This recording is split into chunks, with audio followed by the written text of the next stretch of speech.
그 불안정, 불확실 이런 단어들이 굉장히 많이 대두되고 있습니다. 내일이 어떻게 될지 모른다는. 그래서 이 불안정하고 불확실한 시대에 어떻게 적응하며 살아갈 수 있을까? 늘 불안한 이런 시대를 우리가 어떻게 바르게 올바르게 살아갈 수 있을까? 이런 기사들이 계속 나와요. 그런 책들도 나오고. 최근에 한 기사를 보면 이런 불안정과 이런 불확실성을 계속 만들어내는 것 중에 하나가 뭔가 하면 기상이변인데요. 이 기상이변이 일어나고 있는 이유가 무엇인가 하면 거의 대부분 온난화라고 합니다. 지구의 온난화. 근데 이 지구의 온도가 계속 올라가면 어떤 일이 벌어지는가 하면 대기 중에 에너지가 계속 들어가는 거예요. 그러면 기온이 올라가면 올라갈수록 대기 중에 있는 수증기가 늘어나면서 이 대기가 굉장히 불안정해진대요. 그러면 이 대기의 불안정성을 어떻게든 해소해야 되기 때문에 그래서 이 해소하는 방법이 바로 뭔가 어느 지역에는 폭염, 어느 지역에는 홍수, 어느 지역에는 토네이도, 어느 지역에는 슈퍼 태풍 이런 기상 재앙이 늘어난다고 하는 것입니다. 그래서 이걸 알아요. 이렇게 흘러간다고 하는 걸. 그래서 이 지구는 이 기후변화의 주범인 온실가스의 매출량을 줄여야 되는데 근데 당장 온실가스 매출량을 줄인다 하더라도 산업혁명 이전의 수준으로 돌아가는 데는 100년에서 300년이라고 하는 긴 시간이 걸린대요. 그러니까 한번 올라가는 온도는 떨어지지 않는다고 하는 거예요. 그리고 개발도상국가라든가 선진국 같은 데서는 이 경제 상황을 옛날로 되돌릴 수가 없는 거예요. 그러니까 멈출 수가 없는 거예요. 그래서 이 온도는 계속 올라가게 돼 있는 거예요. 그러면 계속 이 온도가 올라가게 되면 어떤 일이 벌어지는가? 올 3월에 나온 기사인데요. 이 남극의 빙하들이 전부 다 붉게 물들어 있어요. 이게 무슨 모습인가 하면 녹초류 카로틴의 영향으로 이렇게 변하는 것인데 보통 추운 겨울이면 빙하 속으로 다 숨어 들어간다고 합니다. 근데 기온이 안 떨어지니까 이것이 계속 그대로 드러나고 있는 거예요. 그래서 남극의 기온 상승이 심상치 않다고 하는 기사가 계속 흘러나오고 있습니다. 그리고 이건 이제 6월 달에 실린 기사인데요. 남극 빙하의 녹는 속도가 기존에 연구하는 것보다 훨씬 더 위험한 속도로 녹고 있다고 하는 기사가 나옵니다. 그러니까 지금 현재 전 세계에서 가장 빨리 온난화가 진행되어지고 있는 곳이 어디인가 하면 남극이라고 합니다. 네. 최근에 나온 기사인데요. 이제 가장 빨리 남극에서 녹고 있는 빙하가 파인 아일랜드 빙하인데 이게 서울 면적의 절반 이상이 붕괴된 모습이라고 합니다. 근데 이렇게 빨리빨리 남극과 북극의 빙하가 녹으면 어떤 일이 벌어지는가 하면 그 결과 해수의 양이 엄청나게 늘어나면서 해수면이 상승이 일어나는 일이라는 것은 기본적인 상식이고 또 하나가 뭔가 하면 이 빙하의 얼음 속에 갇혀있던 온갖 질병과 온갖 병원균과 독소가 얼어있던 곳에서는 그냥 있었는데 이것이 녹으면서 쏟아져 나올 수 있다고 하는 기사가 나옵니다. 또 하나가 뭔가 하면 이 메탄이라고 하는 온실가스의 어마어마한 양이 빙하 속에 잠겨 있었는데 이게 풀리면서 지구온난화가 더 급속하게 진행될 수 있다고 하는 거예요. 그러면서 이런 것을 알고 있는 사람들은 이 지구에게 희망이 없다. 지금 흘러가는 방향을 보면 분명히 종말로 가게 돼 있다고 생각하면서 이 미래를 어둡게 보는 사람들이 어떻게 하는가 하면 미국에서는 이 둠스데이 프레퍼스라고 해서 미국에서는 이런 종말을 준비하며 살아가는 사람들이 굉장히 많다고 합니다. 2012년부터 계속 이런 사람들이 늘고 있어요. 이 사람들이 어떻게 하는가 하면 이 사람들 하나님을 안 믿어요. 그래서 격리된 시설을 만들고 아리조나 같은 데는 지하 6m에다가 벙커를 만들어요. 그리고 거기다가 음식을 1년치, 2년치를 준비합니다. 그래서 이 사람들은 종말의 때 어떻게 생존할 수 있는지를 맨날 연구하면서 준비하는 사람들이라고 합니다. 신앙이 없어도 지구는 이대로 가다가는 끝이 온다고 생각하는 사람들이 있다고 하는 거예요. 근데 이런 불안한 상황을 우리가 지나갈 때 이때 우리는 세상 사람들처럼 함께 불안에 떠는 것이 아니라 우리는 또다시 이때를 준비하게 하는 가장 확실한 빛인 성경을 통해서 오늘 이 시대를 살아갈 빛을 구해야 되는 거예요.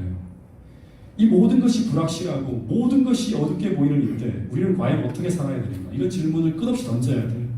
그러면서 우리는 또다시 이 시대를 준비하기 위해 주신 약속의 말씀을 믿고 순종함으로 말미암아 오늘을 살아갈 힘과 평안을 얻어야 된다고 하는 것입니다. 이런 때, 이렇게 살아갈 때 하나님께서 함께 하신다는 것을 깨닫고 그렇게 살아감으로 말미암아 우리는 두려워 떠는 것이 아니라 평안하게 그 시대를 지나갈 수 있는 믿음을 우리가 얻어야 된다고 하는 것입니다. 그래서 오늘 꺼내든 주제는 뭔가 하면 이 열처녀의 비유입니다. 먼저 이 배경적 지식을 좀 나누어 보면 이때는 주님이 돌아가시기 바로 며칠 전이었어요.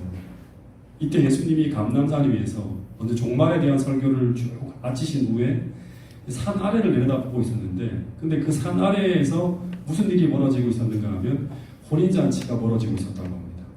그래서 이때 이 비유의 달인이신 예수님께서 그 장면을 보시면서 마태복음 25장에서 24장이 종말에 대한 비유적이죠. 25장에서 그 상황을 비유로 사용해서 그때 그 상황에 필요한 교훈을 말씀해 주셨는데 그것이 바로 열처녀의 비유라고 합니다. 그래서 이 열처녀의 비유는 마태복음 24장 종말의 징조에 대한 이야기를 하신 후 제가 지금 여러분들에게 막 이야기한 것처럼 난리와 난리의 소문이 들려오고 사랑이 식어가고 처처의 기근과 지진이 벌어지는 이때 그때 이제 마태복음 25장에서 그때 우리가 어떻게 이 종말을 지나가야 될지 어떻게 재림을 준비해야 될지에 관한 그 재림 준비에 관한 필수적인 교훈을 비유로 말씀하신 거예요. 이런 말씀이 있어요. 자, 이 말씀을 같이 한번 읽어보겠습니다. 실물교훈에 나와 있는 말씀입니다. 시작. 그리스도께서는 신랑을 기다리는 무리를 내려다보시면서 제자들에게 열처녀의 이야기를 말씀하셨는데 그들의 경험을 예로 당신의 재림과 직전에 있을 교회의 경험을 설명하셨다. 예수님께서 신랑을 기다리는 무리를 내려다보시면서 이렇게 밑에는 감람산 꼭대기에서 이 밑에는 보니까 이제 신랑을 기다리는 들러리들이 있는 거예요. 이렇게. 그래서 감람산 아래에서 이제 그런 일이 벌어지고 있는 예수님께서 제자들에게 이 열처녀의 비유를 말씀하시면서 그 경험을 예로 들어서 마지막 재림 직전에 있을 교회의 경험을 설명하셨다. 그래서 이 비유를 이해하기 위해서 먼저 우리는 당시 팔레스타인에서 벌어지고 있는 결혼 예식에 대한 이해가 좀 있어요. 당시 이스라엘의 혼인 예식은 오늘 우리가 조금 달라요. 일반적으로 히브리인들이 이제 결혼하는 결혼 풍습을 보면 혼인의 시작은 뭔가 하면 신랑이 신부를 사랑해서 어떤 여자와 결혼하기로 결심을 하게 되면 신랑이 신부의 집에 가서 뭘 하는가 하면 청혼을 한다고요. 근데 신부가 이 신랑의 청혼을 거절하면 그 다음엔 아무것도 안 이루어지지만 이 신부가 신랑의 청혼을 거절하지 않고 받아들이게 되면 당시 결혼 풍습을 보면 신랑은 그 신부의 아버지에게 내가 신부를 얼마나 사랑하는지를 보여주는 결혼 지참금이라는 것을 지불하게 돼요. 그러면 이때부터 이 결혼 지참금을 지불하는 순간 두 사람의 관계는 뭐로 바뀌는가 하면 정혼 관계로 바뀌어져요. 다시 말해서 법적으로 부부가 되는 거예요. 정혼, 결혼이 정해졌다고 하는 거예요. 여러분 요셉과 마리아도 예수님이 태어나기 전에 어떤 관계였죠? 정혼 관계였어요. 정혼 관계. 예. 근데 이 똑같은 상황이 예수님과 우리 사이의 혼인 관계 속에서 벌어집니다. 예수님도 우리를 사랑해서 우리와 결혼하기로 결심을 하고 신부 집인 어디로 오신 거예요? 이 땅으로 오셔서 우리에게 뭘 하신 거예요? 청혼을 하셨죠. 그게 바로 예수님께서 3년 반 동안 천국 복음을 전하신 거예요. 그리고 이 청혼이 끝난 후에 우리를 신부로 맞이하기 위해서 어떻게 해야 돼요? 결혼 지참금을 지불하셔야 되는데 근데 우리를 얻기 위해서 예수님께서 지불하신 결혼 지참금이 얼마죠? 네, 얼마였습니까? 목숨. 네. 온 우주보다 더 귀한 하나님의 아들 자신의 생명을 바치신 거예요. 바로 우리를 사랑하사 우리를 위해 자기의 생명을 주시는 그 엄청난 결혼 지참금을 지불하심으로 말미암아 주님은 우리와 결혼하시려고 하신다는 거예요. 어쨌든 그 어마어마한 값을 지불하심으로 이제 주님 편에서 우리를 신부로 맞아들이기 위한 모든 법적인 요건은 다 충족시켜 놓았다고 합니다. 그리고 이 신랑 대신 예수님의 청혼을 받아들이기로 결심한 사람들은 이제 예수님과 법적으로 뭐가 된다? 정혼한 관계가 되는데 그 정혼식이 이 땅에서 벌어집니다. 그 정혼식이 바로 뭔가 하면 혼인식은 하늘에서 열리고 정혼식은 뭐죠? 우리가 주님과 결혼하기로 결심하는 정혼식. 이 바로 침례예요. 침례. 침례를 받은 사람은 그리스도의 신부로 살아가기로 결심한 사람이기 때문에 어떻게 해야 되는가 하면 자기를 구별해야 돼요. 근데 이렇게 법적으로 부부관계가 되었다 하더라도 이때부터 신랑과 신부가 바로 함께 살 수 있는 것은 아니라는 겁니다. 이 정혼식이 끝나면 그 다음 신랑은 어떻게 하는가? 그 다음 신랑이 어떻게 하죠? 이제 사랑하는 신부와 살 거처를 마련하기 위해서 어디로 가는가 하면 자기 아버지 집으로 돌아갑니다. 정혼식이 끝나고 나면 자기 아버지 집으로 돌아와서 그 사랑하는 신부와 살 집을 준비하기 시작합니다. 근데 주님도 그렇게 하시는가요? 그 이야기가 성경에 나옵니다. 이렇게 요한복음 14장 1절부터 3절 같이 읽어보겠습니다. 시작. 너희는 마음에 근심하지 말라. 하나님을 믿으니 또 나를 믿으라. 내 아버지 집에 거할 곳이 많도다. 그렇지 않으면 너희에게 이르렀으리라. 내가 너희를 위하여 처소를 예비하러 가노니 가서 너희를 위하여 거처를 예비하며 내가 다시 와서 너희를 내게로 영접하여 나 있는 곳에 너희도 있게 하리라. 너희는 마음에 근심하지 말라. 내가 떠나간다 하더라도 마음에 근심하지 말라고. 하나님을 믿으니 또 나를 믿으라. 내 아버지 집에 거할 곳이 많도다. 그렇지 않으면 너희에게 일렀으리라. 내가 너희를 위하여 처소를 예비하러 가노니. 정언을 한 그 순간 집창금을 지불하고 예수님이 십자가를 지신 후 바로 예수님은 처소를 예비하러 어디로 가는가? 하늘로 가셨다고 합니다. 그리고 안 그래 주님은 이렇게 말씀하셨어요. 가서 우리를 위하여 거처를 예비하면 내가 다시 와서 너희를 내게로 영접하여 나 있는 곳에 너희도 있게 하리라. 여러분, 그래서 정혼한 신랑은 이제 그 아버지의 집에서 그 사랑하는 신부를 생각하면서 신부와 함께 살 집을 지금 하늘에서 준비하고 계시는 거예요. 그리고 동시에 신랑이 신부와 살 집을 장만하는 동안 신부는 어떻게 해야 되는가? 신부는 어떻게 해야 되죠? 자신의 집에 머물면서 신랑이 돌아와서 자신을 데리고 갈 그날을 기다리면서 자신을 아름답게 단장하며 신랑을 기다리는 거예요. 이게 신부가 해야 될 일이에요. 근데 문제는 무엇인가 하면 정혼을 했는데 그 신랑이 신부를 데리러 다시 올 때를 알아야 되는데 근데 그 날은 모른다고 하는 거예요. 아버지도 아들도 모르고 천사도 모르고 아무도 몰라. 언제 올지.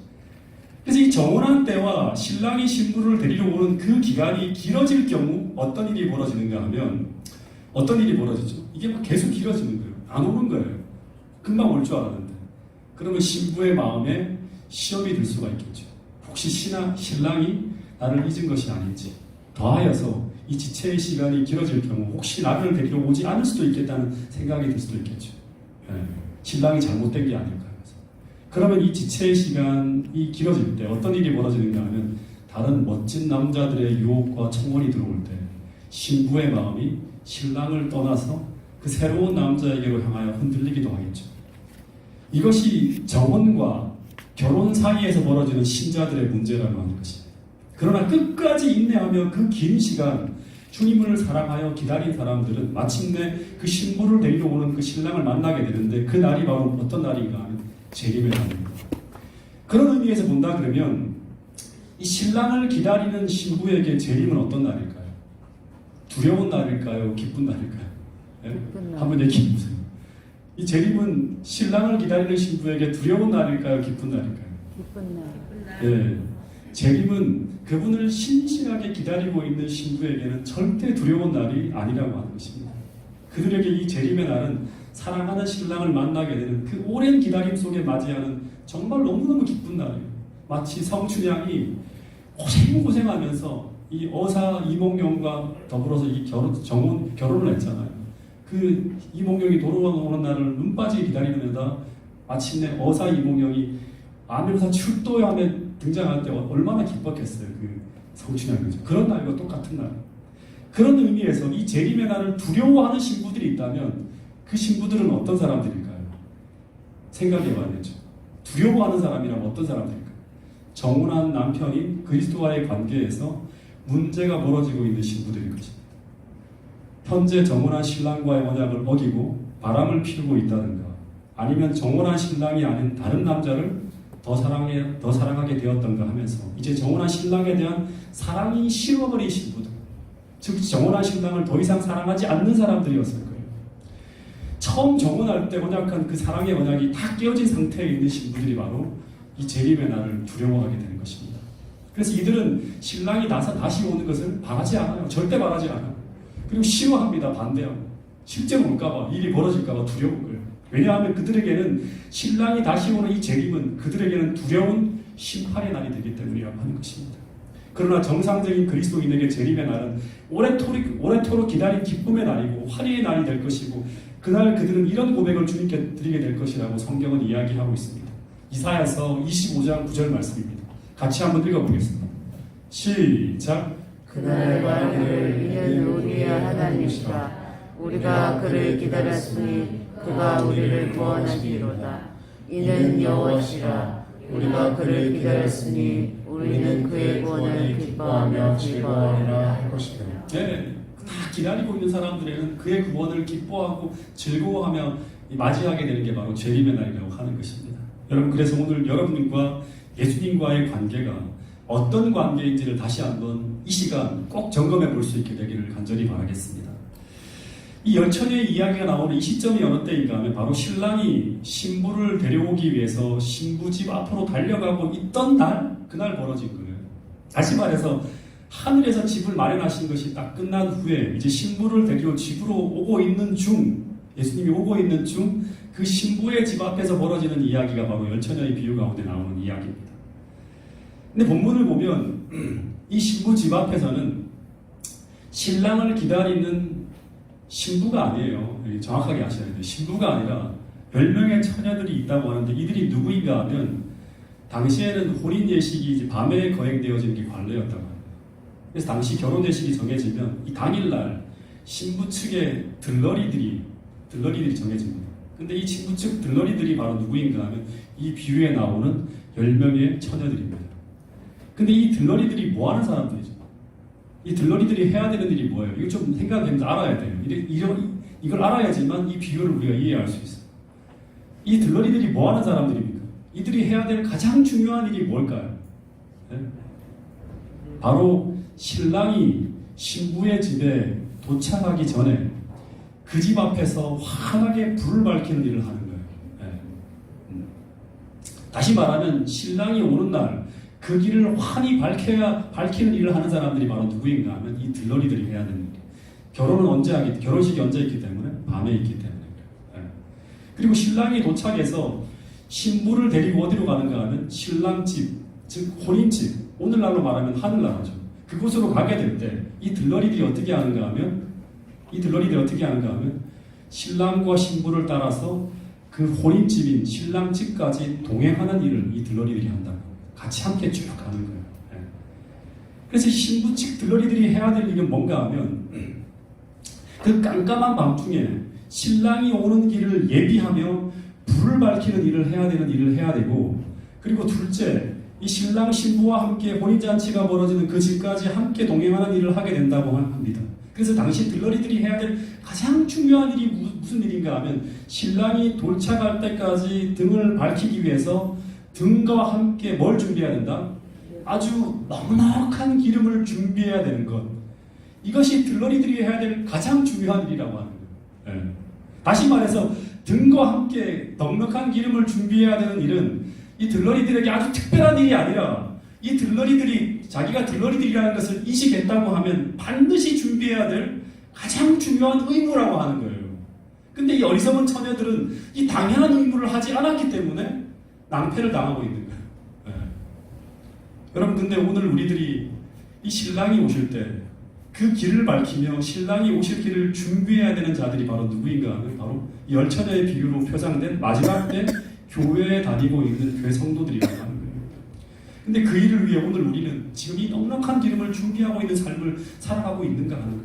네. 다시 말해서 오늘 우리는 어리석은 처녀로서의 길을 준비하고 있는지, 아니면 지혜로운 처녀로서의 삶을 준비하며 살아가고 있는지, 오늘 나의 삶의 기름통에 이 기름이 채워지고 있는지 없는지를 통해 한번 확인해 보라고 이 교훈을 통해서 주님은 우리에게 말씀하고 있는 것입니다.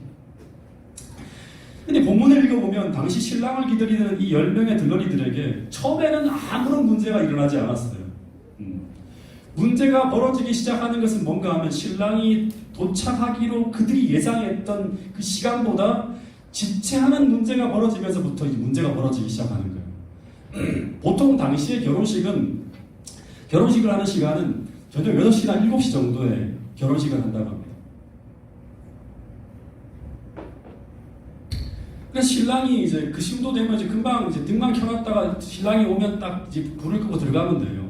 근데 신랑이 예정된 시간보다 4시간 이상 지체가 되는 거예요. 예. 마태복음 25장 5절부터 6절에 보면 이런 말씀이 나옵니다. 신랑이 더디옴으로 다 졸며 잘세.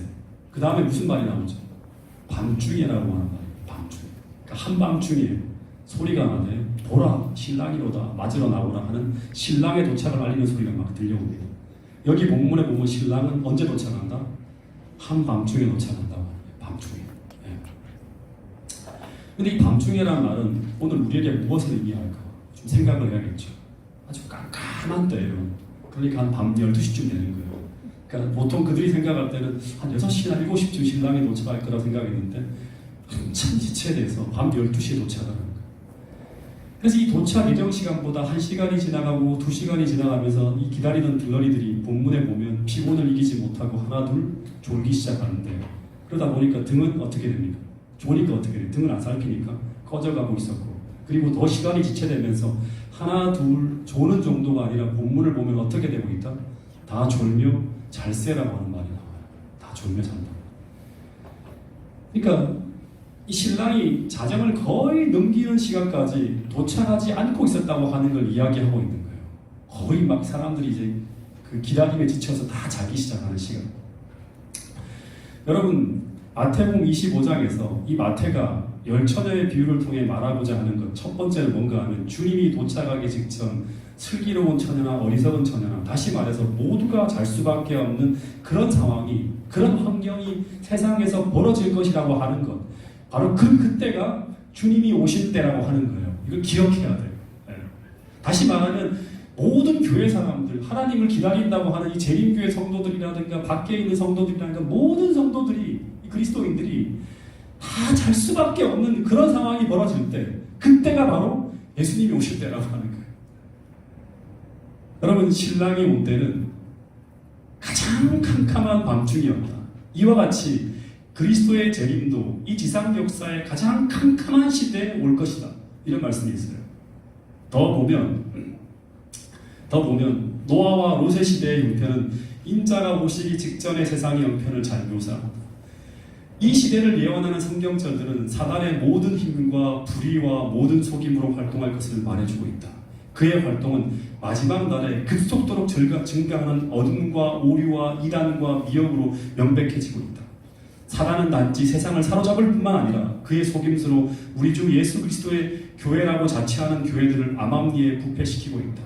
큰 배도는 점점 격화되어 광선이 통과할 수 없는 총단같이 캄캄한 지경에 이르게 될 것이다.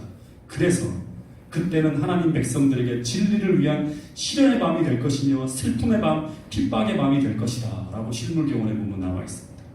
여러분 그래서 예수님이 오시는 그때는 인류 역사상 가장 캄캄한 때 예수님이 오신다고 하는데 즉 이 가장 캄캄하다고 하는 것은 어떤 말인가 하면 주님을 참되게 가르쳐주는 그 어떤 진리의 말씀도 다시 잘 들려지지 않는 그런 시대가 도래할 것이라고 하는 거예요.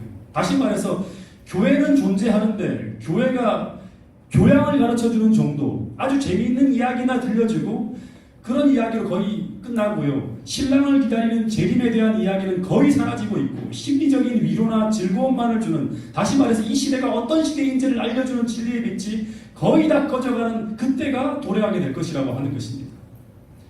그래서 주님이 재림하시는 그때는 우리의 생각으로는 주님의 재림을 기대할 수조차 없다고 생각하는 그때 도저히 주님의 재림을 상상할 수조차 없는 그때 주님이 오시게 된다고 하는 것입니다.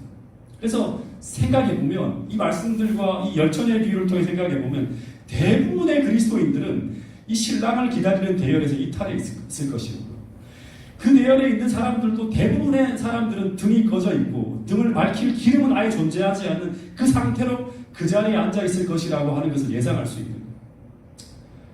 여러분 그때가 바로 주님이 오실 때라고 하는 거예요. 그때가 지금이 아닐지 한번 생각해 보게 됩니다. 몇 년 전, 지금 2회기 전이었죠. 서종환 앞에 37회 총회 때 지난 회기가 38회였고요. 이번 회가 그 전이었어요. 제가 큰 실수를 하나 저질렀습니다.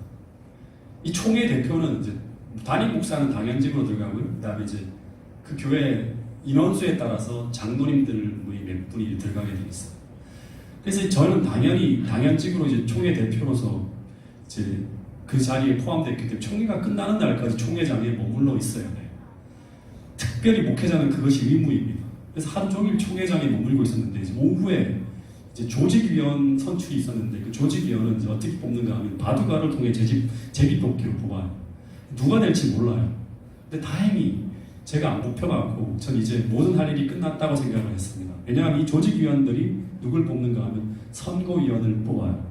그리고 선거위원들은 이제 뭘 뽑는가 하면 합회장과 임부장들, 행정위원을 다 뽑기 때문에 보통 이제 좀 연차가 있는 사람들이 뽑혀요. 저는 당시에 뭐 10년 차도 안 되고 한참 아래에 있었기 때문에 너무 연차가 많고 그래서 절대 이 조직위원들이 저를 선거위원으로 뽑지 않을 것이라고 생각을 했어요. 그래서 그날 총회 일정이 이제 끝난 거예요. 저녁에 이제 뽑았기 때문에 저녁 늦게부터 이제 시작을 하겠다. 그래서 다 끝났다 생각을 하고 이제 일요일이라서 그 근처에 사는 어떤 집사님이 같이 저녁을 먹자고 전화가 와서 같이 저녁을 먹기로 약속을 하고 총회장을 이제 몰래 빠져나왔어요. 왜냐하면 그 누구도 저를 안 찾을 것이라고 생각을 했기 때문에. 그래서 태계원에서 저녁 식사를 하고 아주 편안한 일요일이라서 그 친구가 차를 마시려고 좀 가자고 해서 분위기도 참 좋고 해서 그래서 태계원에서 더 벗어나서 사모까지 합류를 했어요. 그리고 거기도 여집사님이 같이 또 합류를 해서 어디로 갔냐면 팔당 쪽으로 차집을 찾아서 이동을 하는 거예요. 그러니까 다시 말해 저는 총회 대표로서 지켜야 될 이 총회장에서 점점 더 멀어져 가고 있는 거예요. 그래서 그때 느긋한 마음으로 차를 타고 가고 있는데 제 휴대폰에서 한 통의 전화가 걸려왔어요. 뭐라고 전화가 와요? 재훈이 형 지금 어디야? 그래서 굉장히 다급하게 이제 저를 찾는 거예요. 동기 목사였어요.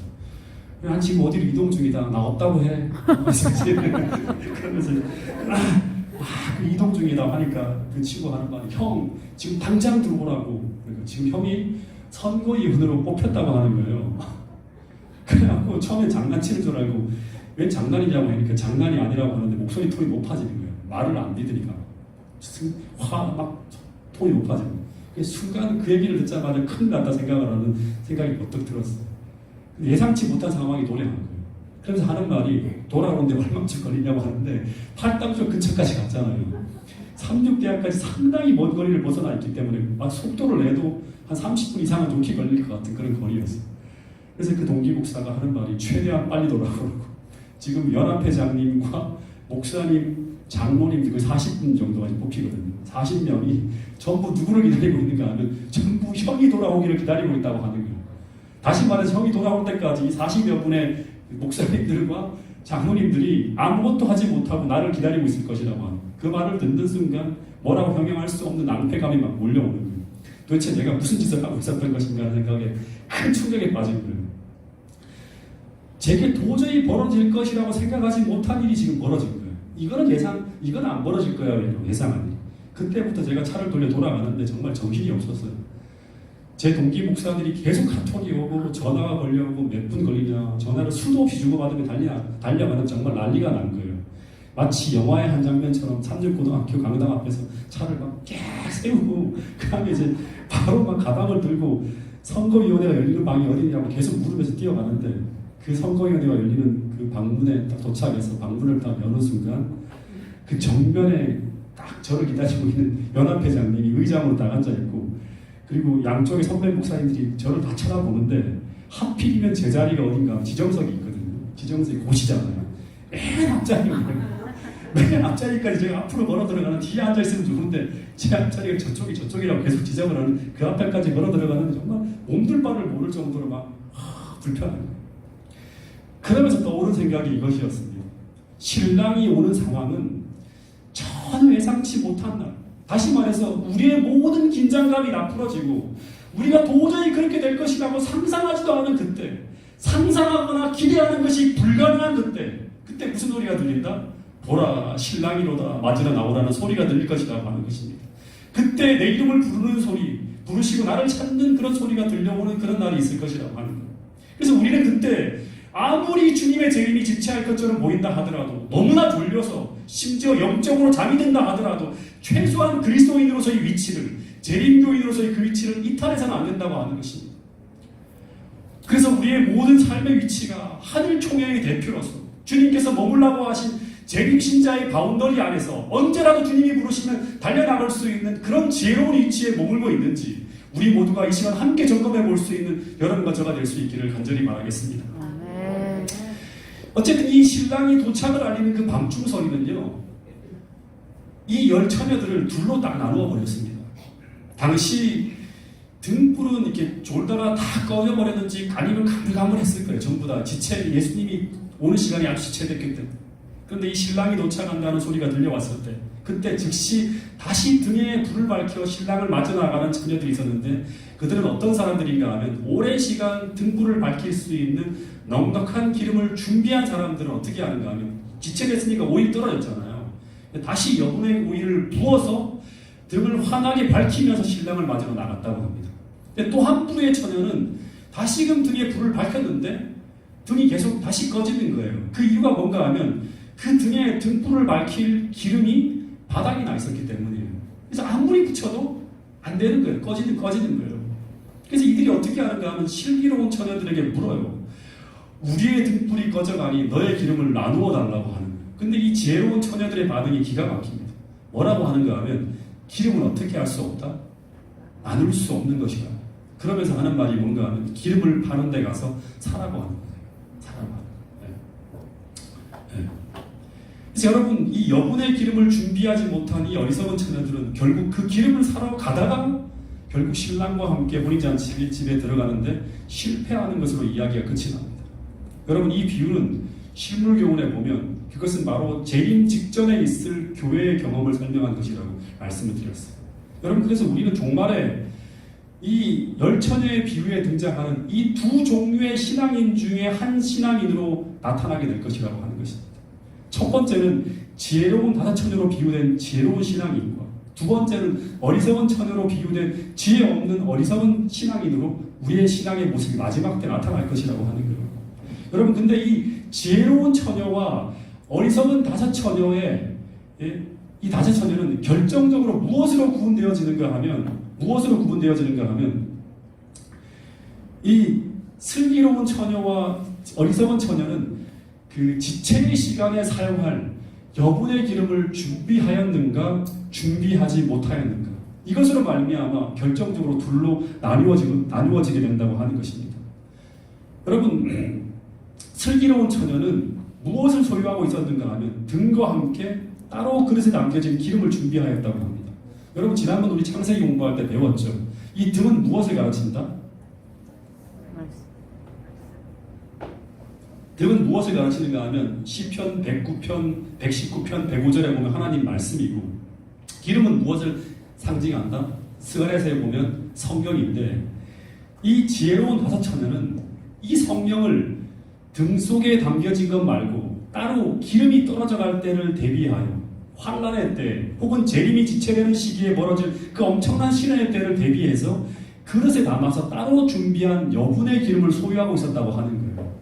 그래서 이들은 신랑이 오는 때 주님과 함께 혼인잔치에 들어가는 데 성공을 합니다. 근데 반대로 어리석은 처녀는 평소에 이 등과 함께 그 어려운 환란의 때를 대비한 기름을 준비하지 못하며 그냥 그 준비의 시기를 게으르게 보내어버립니다. 준비 없이 보내어버린 거예요. 그러다 결국 신랑이 더디 오게 되는 그 환란의 때 그때 사용해야 될 그 기름을 준비하는 일에 실패하여 그들은 신랑을 맞이하는데 실패했다고 이야기하고 있는 것입니다. 여러분, 그래서 이 비유에서 오늘 우리에게 교훈하는 정말 중요한 핵심 기별은 이 신랑이 오시기 직전 맞이할 그 지체의 시간, 곧 환란의 때를 대비하여 필요한 기름을 준비하라고 하는 것인데 정확한 표현은 뭔가 하면 등과 함께 기름을 준비하라고 하는 거예요. 기름만을 비유해 얘기한 게 아니에요. 등과 함께 기름을 준비하라고 하는 거예요. 그래서 이 슬기로운 처녀와 어리석은 처녀를 나누는 결정적인 차이는 충분한 여분의 기름을 준비했는가 못했는가의 차이라고 하는 거예요. 여러분, 다시 말해 평소에는 둘 다 등을 준비하고 있었기 때문에 차이가 안 납니다. 지체의 시간이 있기 전까지는 똑같아요. 다시 말해 종말에 재림을 준비하는 이 재림신자들은 전부 말씀에는 어리석은 처녀나 슬기로운 처녀나 말씀에는 어느 정도 차이가 없는 것처럼 보이는 거예요. 대부분 다 진리를 기억하고 있고 알고 있고 사람들에게 전하고 하면서 진리를 공언하고 있어요. 전부 다. 그러나 이들이 나누어지는 차이는 바로 신랑의 도착 시간이 기대한 시간보다 지체되는 일이 벌어질 때, 이 지체되는 시간 동안 이 등을 계속 밝힐 수 있는 이 충분한 기름을 가지고 있는가 없는가에 따라서 그 차이가 나타나고 있었다고 하는 거예요. 다시 말하면 이건 이렇게 말할 수 있어요. 가장 깊은 밤중에도 나의 등불이 꺼지지 않도록 그 어둠을 밝힐 신앙이 있는가, 믿음이 있는가 없는가의 차이예요. 이 열처녀의 비유의 핵심은 성경의 지식인 등만이 아니라 등과 함께 기름을 준비하고 있는가 하는 거예요. 어떻게 보면 이것은 무엇을 말하는가 하면 지식의 익힘만이 아니라 지식의 체험까지가 필요하다고 하는 거예요. 등은 사람들에게 보여지는 것이라고 하면 이 기름은 뭔가 하면 내적이고 속에 담겨진 것이 바로 뭔가 하면 이 기름이에요.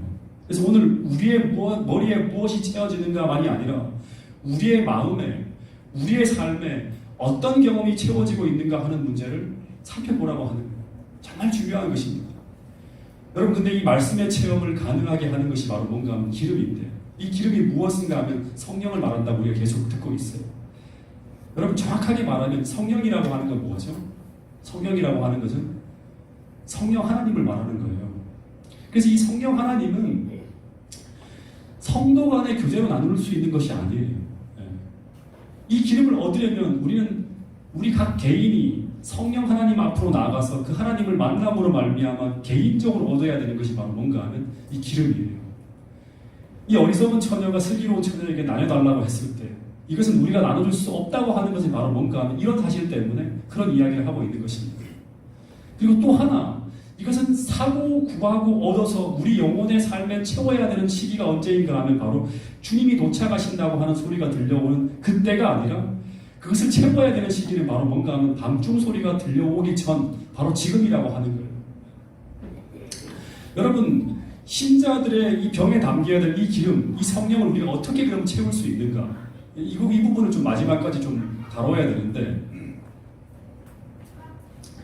여러분 본문에 보면 실물 교훈을 읽어보면 어떤 얘기가 나오는가 하면 경험을 사라고 하는 이야기가 참 많이 나옵니다. 경험을 사라. 다시 말해서 성령과 함께 하시는 은혜의 체험, 말씀과 기도 속에 느껴보는 성령 하나님이 임재하는 감화 감동하심의 체험, 이런 체험들이 필요하다고 하는 얘기가 계속 반복되어져 나와요. 이 열처녀의 비유에 보면.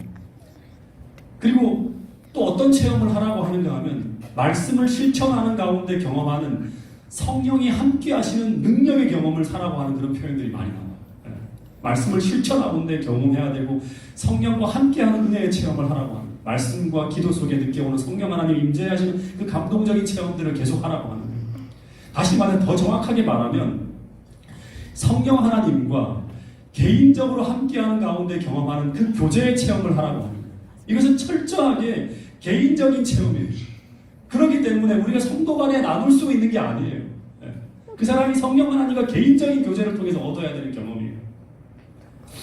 더하여 이것은 기록된 말씀을 체험하는 것이라고 말하는 거예요. 제가 창세기 공부할 때도 말씀을 드렸지만 성령은 언제나 진리의 말씀과 함께 가요. 그래서 말씀을 체험한다고 하는 것은 뭔가 하면 하나님을 체험한다고 하는 거예요. 그래서 말씀이 등이라고 하면 기름은 그 말씀을 실천할 때, 말씀대로 살기 위해 능력을 구할 때 그 등을 비추기 위해 부어지는 기름을 의미하는 거예요. 여러분, 그래서 실물교훈에 보면 주님의 뜻을 알기만 하고 행하려 하지 않는 자에게는 언제나 성령의 잔은 비어 있을 것이라고 얘기하고 있습니다. 여러분, 오늘 우리가 주의 뜻을 알기만 하고 행하려 하지 않는 자나 그러면 여러분의 성령의 잔은 비어 있을 것이라고 하는 거예요. 여러분, 제가 성경과 예언의 시를 쭉 연구하면서 읽을 때 기름이 부어지고 하는 때는 딱 두 가지 정도로 이야기돼요. 크게 보면 첫 번째는 언제인가 하면 말씀대로 살려고 할 때예요. 주의 뜻을 알기만 하고 행하려 하지 않는 자에게 언제나 성령의 잔은 비어 있을 것이고, 말씀대로 살려고 할 때 성령 하나님이 부어지는 거예요. 두 번째는 언제죠? 두 번째는 언제인가 하면 이 말씀을 전하려고 할 때. 다시 말하면 그리스도의 말씀을 증거하며 선교할 때, 이 두 가지 다 우리라고 하는 등잔에 세상의 빛을 비추려고 할 때죠. 말씀대로 살려고 하는 건 뭐예요? 우리가 하나님의 품성을 드러내려고 하는 거잖아요. 그죠? 실천하려고 합니다. 그리고 이 진리를 전가하려고 합니다. 그때마다 무엇가 역사합니다. 이 세상의 비추려 할 때마다 성령께서 역사하신다고 하는 거예요. 여러분 이 말씀을 같이 한번 읽어보겠습니다. 실물교훈 306페이지에 있는 말씀입니다. 시작.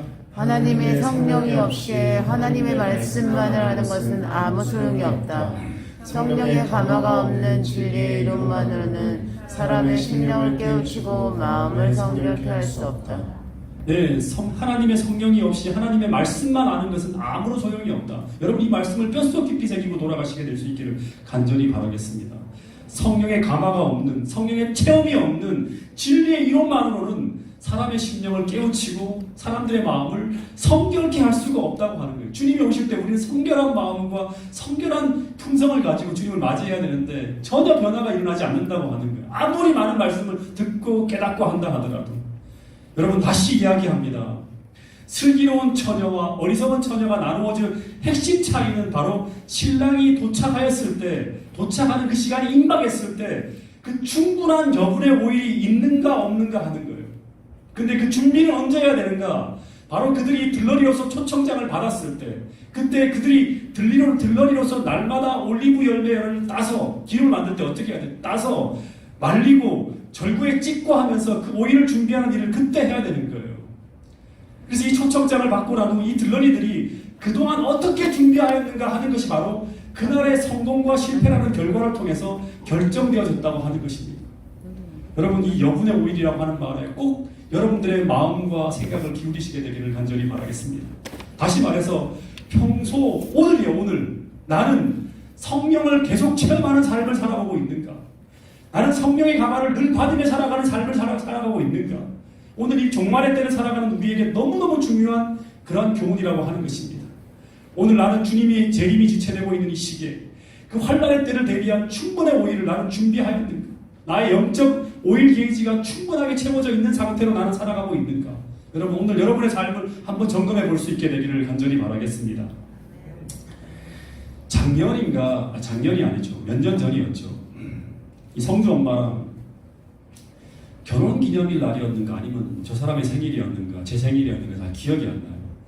하여튼 바람을 쐬러 이제 속초에 있는 동해바다를 갔는데 동해바다를 쭉 산책을 하며 이제 돌면서 산책을 하고 맛있는 것을 먹고 이제 함께 할 때까지는 참 좋았어요.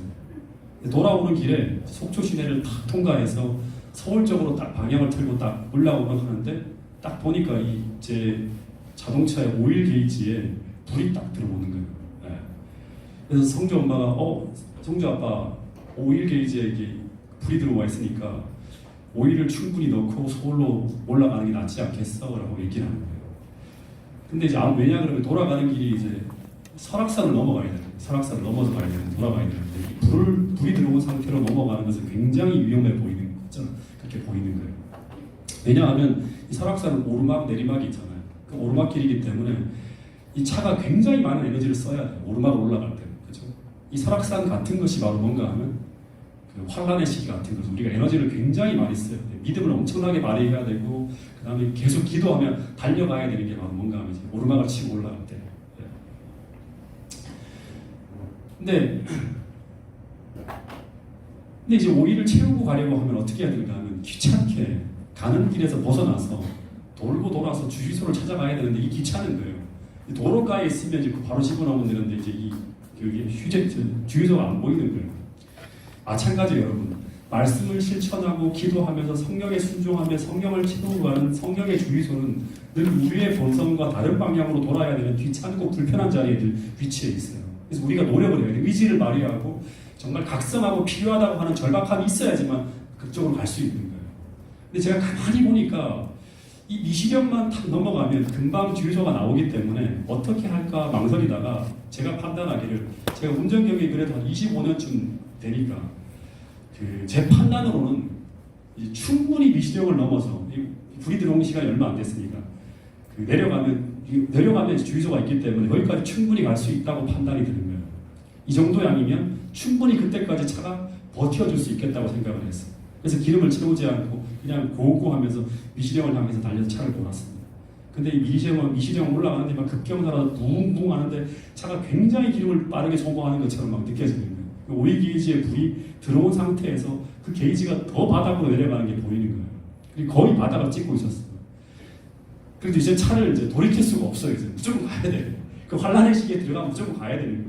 그 차를 밟고 계속 올라가는데 언덕 고바위로 올라가서 이제 차가 터널 안으로 딱 진입했는데 진입하자마자 갑자기 시동이 탁 꺼져버렸어요. 네.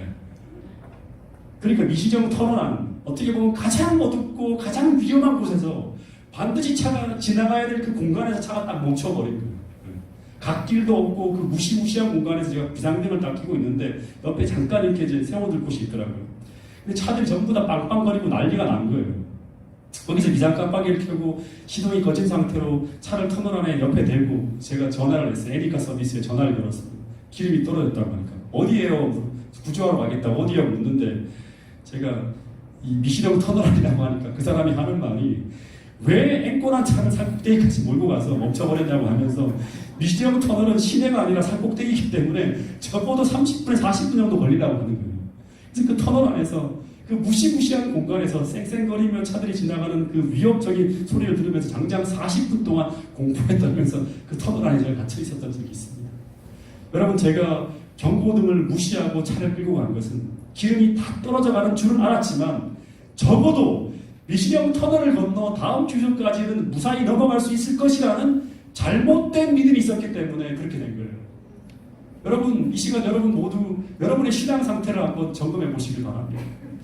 여러분, 우리 신앙에 오일 게이지의 경고등이 켜지면, 다시 말해서 은혜가 없고 자꾸 신앙의 동력이 떨어지고 뭔가 지쳐가고 있다면 우리는 반드시 하늘 주소를 향해 지금 달려가야 돼요. 여러분의 신앙의 삶을, 신앙생활을 하는 가운데 위험 경고등이 떠 있는 것이기 때문에 반드시 멈추어서 하늘 주소로 달려가야 된다고 하는 것입니다. 다시 말해서 성령의 호소를 듣기 위해 멈춰야 되고, 그리고 성령의 호소에 여러분의 삶의 방향을 조정하는 성령이 임하시는 자리에 하늘 에너지가 충전되어지는 그 자리로 돌아가야 된다고 하는 것입니다. 여러분, 그런데 특별히 지금은 말씀의 등을 밝힐 충분한 오일, 흘러넘치는 오일로 우리의 영혼이 충전되어져 있어야 되는 시기라고 하는 것을 잊지 않게 되기를 간절히 바라겠습니다. 여러분, 지금 이 시간 잠깐 눈을 감고 기도하는 시간을 좀 갖도록 하겠습니다. 여러분, 이 시간 다시 한번 각자의 신앙 상태를 재정비해서 우리가 가야 될 목적지까지 무사히 도착할 수 있는 충분한, 다시 말해서 오래도록 지체하더라도, 그리고 큰 오르막을 올라간다 할지라도 떨어지지 않을 만큼 충분한 오일이 있는지 이 시간 우리 자신을 점검하며 기도하는 시간을 가질 수 있게 되기를 간절히 바라겠습니다. 여러분, 마태복음 25장 열처녀의 비유의 마지막 말씀은 이렇게 결론으로 끝이 나고 있습니다. 그런즉 깨어있으라, 너희는 그날과 그 시를 알지 못하느니라. 여러분, 오늘 기름을 준비하는 이 지혜로운 처녀로 여러분 모두가 거듭나서 우리 자신을 주님 앞에 굴복하며 하늘 기름으로 계속 매일매일 날마다 채우는 그런 신앙의 삶을 살아갈 수 있는 그런 사람이 되게 해달라고 이 시간 잠시 기도하는 시간을 갖도록 하겠습니다. 함께 기도하겠습니다.